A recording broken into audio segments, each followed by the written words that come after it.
Bueno, muy bien, aquí estamos con 3 grados 8 de sensación térmica y afortunadamente los vientos han cedido. Ayer alrededor de las 7 de la tarde, podía decirse que se instalaba una calma climática sobre la ciudad que estuvo fuertemente agitada por otro evento ciclónico. Hoy, digamos, con los satélites es muy fácil entender a veces esas cuestiones que golpean a Mar del Plata y que de pronto nos sacuden, nos hacen sentir una hostilidad climática que afecta fuertemente el desarrollo de cada día de nuestras vidas. Hay que decir un par de cosas que me parecen interesantes, ¿no? En primer lugar, una vez más, desafortunadamente, el punto de impacto más fuerte ha sido el bosque de Peralta Ramos, un lugar que fue creado por el hombre, ¿sí? La arborización de toda la República Argentina no es natural, salvo una especie como el ombú.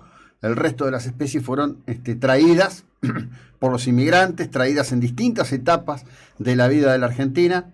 Nuestros abuelos, o en muchos casos bisabuelos, hicieron un trabajo increíble, traían especies que, en sí los llevaban a esos entornos de los que ellos venían y donde habían crecido.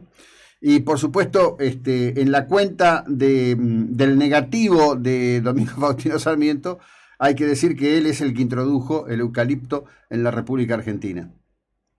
Mucha de la arborización de Mar del Plata debe ser removida. Esto debió haberse tomado muy en serio en los dos grandes eventos que impactaron sobre la ciudad allá por el año 92 y 93 consecutivamente, en 2 otoños, porque esto ocurrió más o menos en abril del 92 y abril del 93, donde muchos memorarán que la Plaza Colón se quedó prácticamente sin una sola especie de lambruciana, que era el árbol que distinguía la estructura de esa plaza.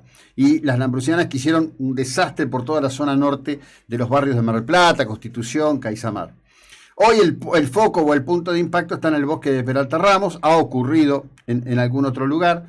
Hay mucho trabajo que hacer. Mar del Plata tiene que tomarse muy en serio el proceso de reemplazo de la arborización de la ciudad. Es necesario tener arbolado, está claramente demostrado, pero también de una vez por todas hay que tomar una política sistémica que reemplace especies que en muchos casos han crecido, destrozan veredas, tienen un tipo de raíz que no es profunda, sino que es más bien superficial, muy fácilmente víctima de vientos como los que hemos recibido en los 2 últimos impactos meteorológicos.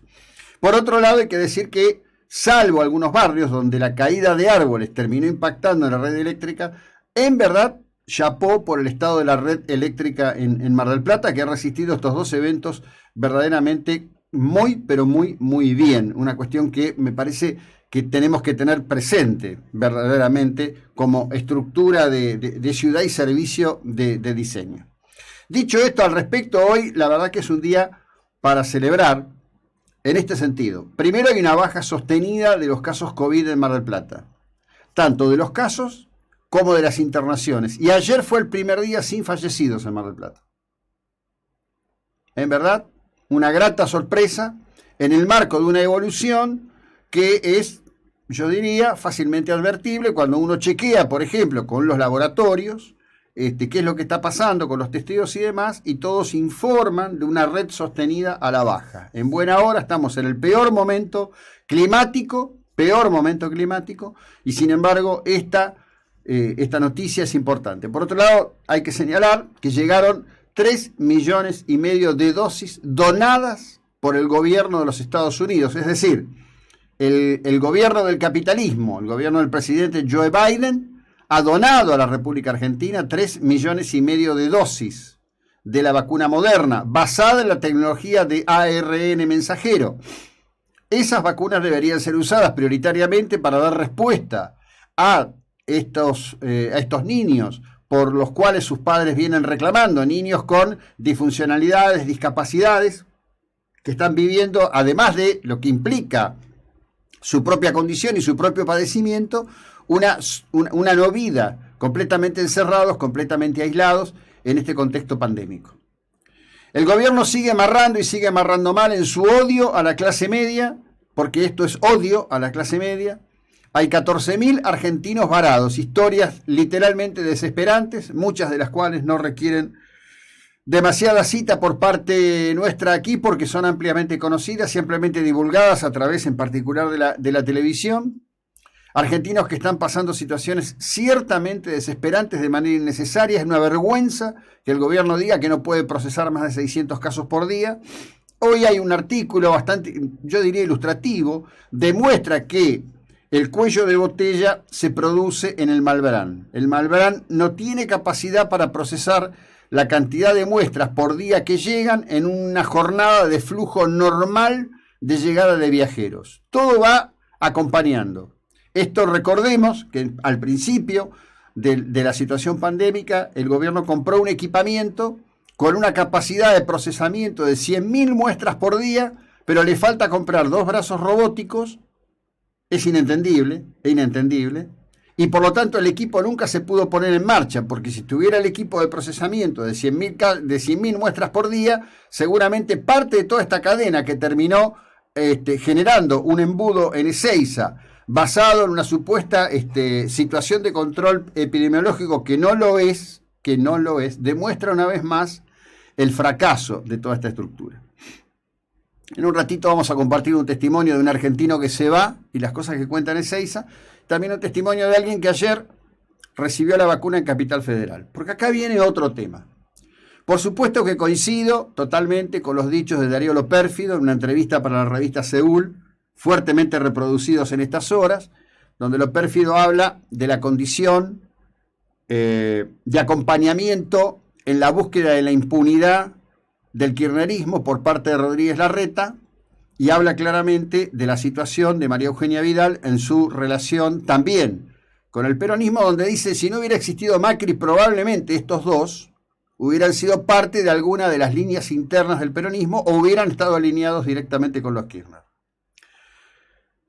Para mí es como decir, bueno, qué sé yo, no estoy tan solo en la madrugada. Ustedes saben perfectamente que este planteo al respecto de la exgobernadora y del jefe de gobierno de la Capital Federal lo he venido planteando con datos concretos, no con tirrias personales, nunca con tirrias personales, desde hace mucho tiempo.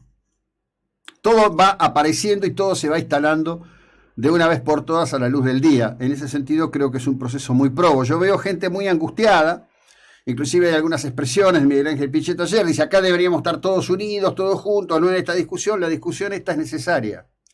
Porque esta discusión va a transparentar quién es republicano, quién está por la democracia, quién está por la libertad, y quiénes, refugiados detrás de los pliegues de estas grandes banderas que abraza buena parte de la ciudadanía argentina, están en otro tipo de proyecto. Está claro, y vuelvo acá a Darío Lo Pérfido, que en el tuit que expresó la ex gobernadora, hoy candidata a diputada por la Capital Federal, María Eugenia Vidal, diciendo que el gobierno de Cuba debía escuchar a los ciudadanos, se le olvidó la palabra dictadura. Las palabras hacen una diferencia. No es solamente una cuestión de elegancia o no en el uso del lenguaje. Las palabras marcan claramente, la utilización de los términos marcan claramente. Cuba es una dictadura y es una dictadura criminal. Una dictadura que empieza por fin a transitar el último tramo de su poder. El gobierno sacó todo el aparato represivo, el gobierno de Díaz-Canel sacó todo el aparato represivo. Sacó a la policía, sacó al ejército, sacó a irregulares armados con palos.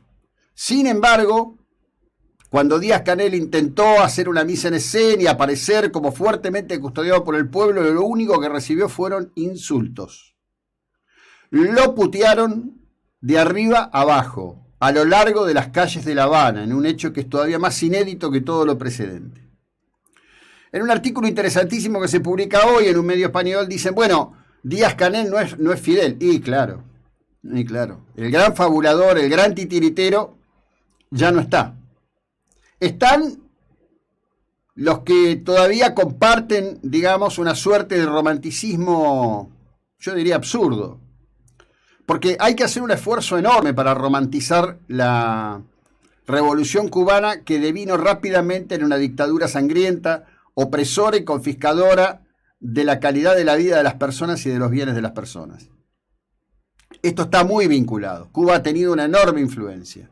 En estos días se han mostrado a través de Twitter imágenes donde se ve a Eve de Bonafini, a Estela de Carlotto, toda una serie de personajes del kirchnerismo con Fidel Castro.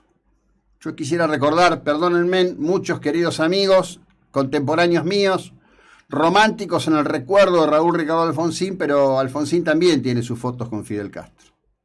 La torpeza intelectual de buena parte de la política argentina romantizando a Fidel Castro es increíble, increíble. Por fin me parece que estas cosas se están colocando en el lugar que deben estar. Por supuesto que la vida es una pátina de grises, pero en algún momento las cosas son en blanco y negro. Y estamos en un momento de poner las cosas en blanco y negro.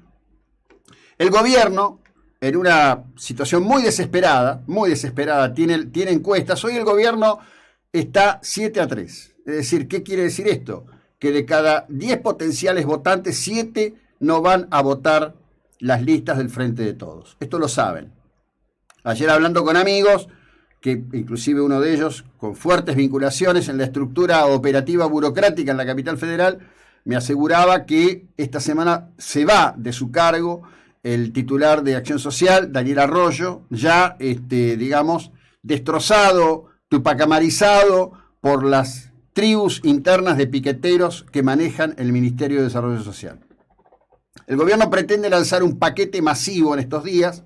Está en una fuerte puja con los bancos, pidiéndole a los bancos que la hora 12 se transforme en la hora 24 y si fuera posible en la hora 30. ¿Para qué? Bueno, para con el pago del aguinaldo que ya ocurrió para los que están en blanco, con algunas medidas más, con algún refuerzo adicional, dándole a la maquinita de imprimir pesos, poder hacer otra vez un shock de consumo. El gobierno está convencido que los argentinos, como aquellos indígenas de la isla de Manhattan, están dispuestos a entregar su voto a cambio de espejitos de colores. Esto es parte de lo que ocurre. La otra cuestión que ocurre, y es muy fuerte, es que no logran definir quién va a estar al frente de las listas. ¿Por qué? Bueno, porque en verdad nadie quiere estar al frente de una lista que todos saben le va a ir muy mal. Le va a ir muy mal.